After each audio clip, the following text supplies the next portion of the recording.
Be xatirə bu ki xanımlarından narahatdır. Qabları yumeylər, təmizlik eləmeylər, dəsturiyadı tərtəmiz eləmeylər.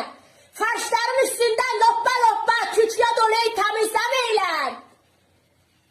Taxtın üstün yadın təmizləmeylər, yorğan döşəyi yığışdırmeylər. Naharı yeylər ilə sufra ucuna qalır, celayə eləylər.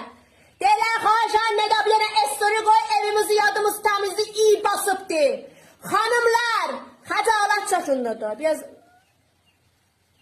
xanım gül təkin, gələ həmişə işıllıya. Evi də, üzü də. Qıza, biraz təmiz ol da. Səni Həzrət Abbası biraz təmiz ol. Gecə qab qalıyor da, sübənsə iyi basın funət iyisi. Qıza, tu biraz ev hayatına yetiş də, biraz təmiz pencərəni yadı aç da qıza. Adam biraz təmiz olar da.